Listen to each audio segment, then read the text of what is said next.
j'espère que tu vas bien. Et aujourd'hui, c'est un plaisir pour moi de te retrouver sur la chaîne La Femme Restaurée, où nous parlons de foi chrétienne et de développement personnel. Et aujourd'hui, nous allons parler de l'importance de prier et de consacrer nos enfants depuis le ventre de la mère. Et il est important de consacrer nos enfants parce que des personnes mal intentionnées, que ce soit dans la famille ou des mystiques, ou Satan, il voit la destinée et l'étoile de l'enfant, comme je l'expliquais précédemment dans une vidéo. Et quand cet enfant a une destinée ou des choses à accomplir, ben, l'ennemi, pour détruire la vie des enfants, il va commencer depuis dans le ventre de la mère. Et là, vous allez voir qu'il y a des enfants qui sont combattus depuis la naissance. Ça va être un combat pour vivre, pour exister. Et ça me rappelle un peu mon histoire. Quand ma mère, elle m'a dit que je suis née à 7 mois prématurés et que j'avais beaucoup de difficultés, notamment pour marcher. J'ai commencé à marcher très tard, je crois à l'âge de plus de 2 ans. J'avais pas mal de soucis de santé. Il y avait beaucoup de choses étranges. Durant mon jeune âge, il y avait beaucoup de choses étranges. Et pour que l'ennemi puisse avorter une destinée, il va commencer depuis l'enfance. Donc, quand il commence depuis l'enfance à avorter la destinée de l'enfant, parce qu'il sait qu'il aura, comment dire, il sait que cet enfant sera tellement brisé, détruit, que ça va jouer en fait sous le plan de Dieu, sous sa destinée. Il sera tellement paralysé, assommé, accablé par tout ce qu'il aura vécu. Donc, il ne pourra pas rentrer dans le plan glorieux de Dieu, sauf si Dieu ne vient pas le chercher. Et c'est vraiment vraiment important de mettre cette bannière autour de nos enfants pour les protéger, que ce soit à l'école, que ce soit dans leur entourage. Parce que l'ennemi, pour détruire la vie de l'enfant, comme je le dis, commence petit. Il va créer des situations de rejet, de mépris, que ce soit à l'école, des abus. Il faudra que l'enfant tombe sous des mauvaises personnes, soit au mauvais endroit. Tout sera organisé pour qu'il tombe sous des mauvaises choses afin de pouvoir détruire sa vie. Et quand nous allons prier, ça va mettre cette barrière de sécurité. Même si l'ennemi viendra envoyer des mauvaises personnes, faire des mauvaises choses, mais ça ne va pas atteindre l'enfant parce que avec nos prières, ça va sécuriser l'enfant, ça va protéger l'enfant.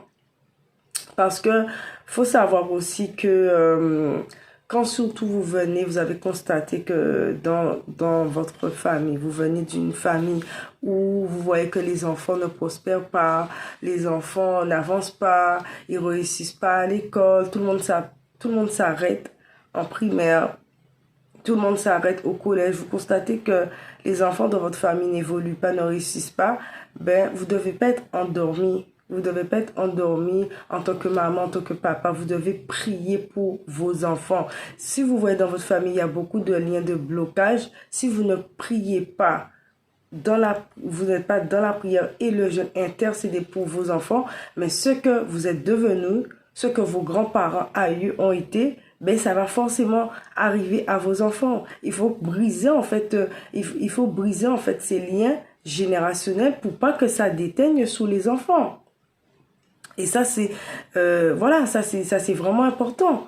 Parce que moi, quand j'étais jeune, ma mère, elle n'avait pas cette connaissance, elle n'était pas encore à Christ. Elle connaissait pas toutes ces choses, donc elle pouvait pas prier de manière efficace pour moi. Et donc, j'étais en poids au mauvais endroit, au mauvais moment, avec les mauvaises personnes. Et ces gens-là ont détruit ma vie. Et si c'était pas le Seigneur qui était venu me chercher, bon, au jour d'aujourd'hui, peut-être que je serais même folle, j'aurais perdu la tête. Parce que du jour au lendemain, voilà, j'arrivais plus à réussir à l'école, j'entendais des voix, tout ce que j'essayais de faire en lien avec les études, avec le travail, rien ne fonctionnait et je ne comprenais pas ma vie. Alors que l'ennemi, il a utilisé des personnes captives du mal pour me faire de la sorcellerie, pour voler mon intelligence, voler ma mémoire, voler ma conscience.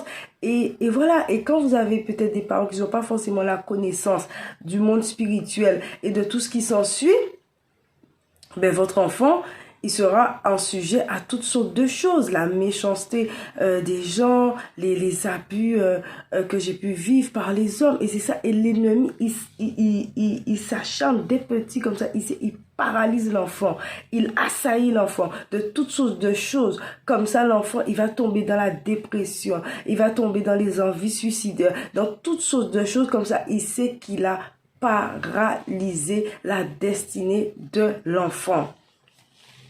Donc c'est ça, il est important, vous devez consacrer les enfants à l'Éternel depuis dans le ventre de la mère. Vous devez consacrer ces enfants à l'Éternel, vous devez prier pour eux, intercéder pour eux, pour leur destinée, pour leur mariage, pour les fréquentations qu'ils vont avoir dans leur vie, pour qu'ils ne soient pas avec la mauvaise personne, pour que le plan de Dieu puisse se réaliser dans leur vie et non le plan des sorciers, pour qu'ils puissent faire les bonnes études, pour qu'ils puissent se trouver au bon endroit, au bon moment, pour que voilà que Dieu puisse mettre les bonnes personnes autour d'eux qui vont les aider à accomplir le plan que Dieu a pour lui. C'est ça, c'est dès maintenant vous commencez à semer des graines dans la vie de cet enfant. Voilà, comme ça, l'homme ou la femme que Dieu a prévu pour votre enfant, c'est avec cette personne que cet enfant, elle va être. C'est ça, c'est maintenant que ça commence. Parce que quand j'entendais des témoignages de jeunes lors d'un séminaire, d'une conférence où les jeunes de 15 ans, 16 ans, 18 ans, les enfants, ils étaient abusés. Et ils avaient des abus par des personnes dans leur entourage, par des proches, par des membres de la famille. Ils avaient vécu des choses horribles.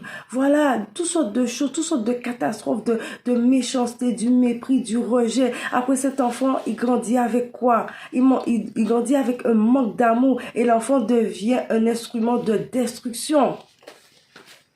L'enfant devient un instrument de destruction. Pourquoi? Parce qu'il n'a pas eu d'amour et l'enfant, il connaît que ça. Il connaît peut-être que le mépris, le rejet, l'abandon. Ben, l'enfant ne peut pas donner ce qu'il n'a pas. Et automatiquement, ben, cet enfant sera une proie à l'ennemi qui va... l'enfant sera un proie à l'ennemi qui va envoyer des prédateurs, des personnes pour le détruire parce que l'enfant ne sait pas qui il est, il ne connaît pas son identité. Mais si vous êtes parent, vous devez dire des paroles valorisantes à votre enfant. Mon enfant, je t'aime, je crois en toi, tu vas y réussir, tu vas y arriver. Peu importe ce que tu tombes aujourd'hui, tu vas te relever. Tu vas te relever. Que l'enfant connaisse son identité. Qu'est-ce que Dieu dit de toi? Tu es une belle créature. Tu es une créature merveilleuse. Tu es honoré. Je t'aime. Je t'avais formé et tout. Je t'ai donné un nom. Voilà, j'ai des projets de paix pour toi et non de malheur. Donc quand les gens vont venir, vont humilier votre enfant, vont le rabaisser, vont lui dire des choses, il va dire non, voilà ce que je suis, voilà ce que dit Dieu, ce que Dieu dit de moi. Je ne suis pas n'importe qui, je suis une fille, un fils du royaume. L'enfant sera dans son esprit, l'enfant sera vraiment, il y aura les pensées de Christ, la parole de Christ, l'amour de Christ. Donc quand les choses négatives, les événements extérieurs vont venir, ben son âme, son cœur sera forgé en Christ. Mais si nous ne prêtons pas attention à ça, à nos enfants quand ils sont petits, à leurs besoins émotionnels, ou bien quand ils ne vont pas bien, nous faisons pas attention à ça. Quand l'enfant n'est pas bien, qu'est-ce que tu as? Qu'est-ce que tu veux? Voilà, qu'est-ce que je peux faire pour toi? Passer des temps de qualité avec nos enfants. Nous négligeons nos enfants, nous privons les gens, le travail, etc. Ben, cet enfant va grandir avec ce vide, ce manque d'amour, et il ira chercher ça ailleurs. Il ira chercher ça dans les mains de n'importe qui, des prédateurs qui vont briser, détruire leur vie, des personnes qui avaient déjà été instrumentalisées par l'ennemi pour détruire et avorter leur destinée. Donc c'est ça, dire des paroles valorisantes, aimer nos enfants, leur faire connaître leur identité en Christ, qui ils sont, qui tu es, afin que leur vie soit bâtie sur Christ, soit bâtie sur la parole, que peu importe viendra les adversités, voilà que oui, Il saura que le Seigneur est avec lui. Le Seigneur l'accompagne, que tout ce qu'il va faire, il va prospérer. Même s'il tombe, il se relève. Celui qui est en lui est plus fort que celui qui est dans le monde. Qui tue, il sait qui il est. Quand les gens vont venir, vont lui faire n'importe quoi. Et non, il va pas être... voilà, il sera pas une victime en proie des hommes, en proie des prédateurs qui vont abuser de lui, qui vont lui faire du mal. Donc non, c'est ça. Tu dois apprendre, montrer à ton enfant son identité, qui il est en Christ, qu'est-ce que Dieu a dit de lui, lui manifester de l'amour, des paroles valorisantes, être attentive à ton enfant, être attentive à ses besoins, à quand il ne va pas bien, que cet enfant puisse trouver cette sécurité dans sa maison, qu'il n'aille pas le chercher ailleurs, qu'il n'aille pas le chercher en dehors, dans les bras des loups qui vont le détruire. C'est ça, il faut prier, il faut intercéder, jeûner pour ses enfants, jeûner pour ses enfants, pour que le plan de Dieu, ce qu'il a décidé, il s'accomplisse. Parce que des fois, en fait, il y a des personnes, leur ministère, c'est leur enfant. Oui, ton ministère, c'est ton enfant, c'est ta famille. Et tu devras rendre des comptes à Dieu. Il te dira, tu avais une mission, c'était... ton ministère, c'était ton enfant, c'était que le plan que j'avais prévu pour lui s'accomplisse et tu devais veiller à ça, tu devais prier et jeûner. Et c'est ça. Priez pour que ça soit le plan de Dieu qui se réalise et non le plan de l'ennemi, non le plan des sorciers. Moi, je dis, c'est une grâce. Le Seigneur est venu me chercher, m'a pris des abîmes, des ténèbres, de la boue. Si c'était pas Dieu, je vous dis, je serais même plus là, j'aurais déjà perdu la tête tellement l'ennemi s'était acharné dès petit, je ne comprenais pas. C'était la méchanceté, c'était les abus, les gens me trahissaient de partout, les amis, la famille, l'acharnement, la maladie, les problèmes, les voix. Mais vous imaginez, si c'était pas Dieu qui était venu me chercher au jour d'aujourd'hui, je serais même pas là. Ben, j'avais pas cette barrière de protection. Mes parents ne savaient pas prier pour moi. Pour eux, dès qu'il y avait un problème, on va chez le marabout, on va chez le sorcier, on fait ci, c'est ça. Et je devenais de plus en plus malade jusqu'au jour, je me rappelle, j'étais jeune, je devais avoir, je sais pas, 17 ans, 18 ans. Et je sentais au fond de moi, je disais, maman, stop, je ne veux plus aller là, je ne veux plus faire ça, je ne veux plus aller chez les sorciers, chez les marabouts, je veux plus faire ça. Je veux plus aller là. Je sentais en fait que ces choses-là, ça ne faisait rien pour moi. Je lui disais, maman, je sens qu'il faut qu'on cherche Dieu, qu'il faut qu'on cherche la présence de Dieu, qu'il faut qu'on cherche Dieu. Parce que c'est que Dieu, c'est que lui qui va pouvoir faire quelque chose. Je sens que je cherche Dieu, de sorcier en sorcier, de marabout en marabout. Ah, votre fille est malade, tenez une portion. Votre fille est malade, faites ci. Votre fille est malade, des bains.